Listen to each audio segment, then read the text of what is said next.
പാതിവില തട്ടിപ്പ് കേസിൽ പോലീസിനെ മറികടന്ന് ഇഡി ഇറങ്ങി. കോൺഗ്രസ് നേതാവ് ലാലി വിൻസെന്റിന്റെ വീട്ടിൽ റെയ്ഡ്. ആനന്ദ്കുമാറിന്റെയും അനന്തു കൃഷ്ണന്റെയും വീട്ടിലും ഓഫീസിലും പരിശോധന.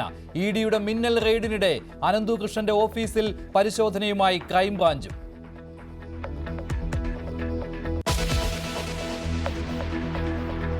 ശശി തരൂരിനെതിരായ കോൺഗ്രസ് നേതാക്കളുടെ പരസ്യ പ്രതികരണം തടഞ്ഞ് ഹൈക്കമാൻഡ്. ഇടതുപക്ഷത്തിന്റെ കെണിയിൽ വീഴരുതെന്ന് മുന്നറിയിപ്പ്. തരൂരിന്റെ MP ഓഫീസിലേക്കുള്ള യൂത്ത് കോൺഗ്രസ് മാർച്ച് വിലക്കി KPCC.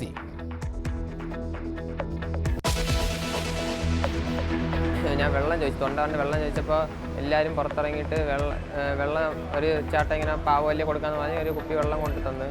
അങ്ങനെ അത് വേലെന്ന് പറഞ്ഞാൽ പകുതി കളഞ്ഞിട്ട് വാണ്ട് തുപ്പി വായിക്കത്തെടുത്ത് തുപ്പിക്കിട്ട് ലാസ്റ്റ് വന്നത് വായ കൊണ്ട് എടുത്തിട്ട് തുപ്പി ഏട്ടാണ് എനിക്ക് കുടിക്കാൻ തന്നത്. ഞാനാണെങ്കിൽ കുടിക്കില്ല എന്ന് പറഞ്ഞപ്പോൾ ഞാൻ പകുതി കുടിച്ചിട്ട് തുപ്പാൻ വേണ്ടി വന്നപ്പോൾ തുപ്പിയ അടിക്കുമെന്ന് പറഞ്ഞു, തലയടിച്ച് പൊട്ടിക്കുമെന്ന് പറഞ്ഞ്.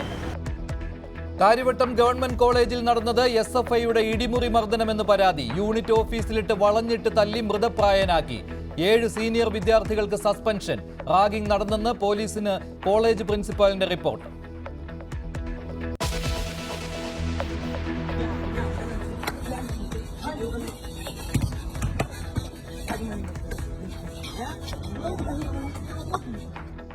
കോഴിക്കോട് പയ്യോളിയിൽ 8ാം ക്ലാസ്സുകാരന് വിദ്യാർത്ഥികളുടെ ക്രൂരമർദ്ദനം. ഫുട്ബോൾ പരിശീലനം കഴിഞ്ഞ് മടങ്ങുമ്പോൾ അടിച്ച് കർണപടം തകർത്തു. 10 ദിവസമായിട്ടും പോലീസ് കേസെടുത്തില്ലെന്ന് കുട്ടിയുടെ അമ്മ.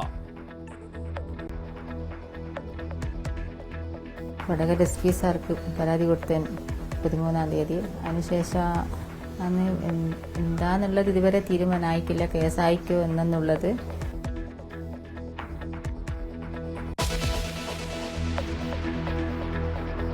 കാനഡയിൽ ലാൻഡിങ്ങിനിടെ വിമാനം തലകീഴായി മറിഞ്ഞു. യാത്രക്കാർ രക്ഷപ്പെട്ടത് അത്ഭുതകരമായി. 18 പേർക്ക് പരുക്ക്.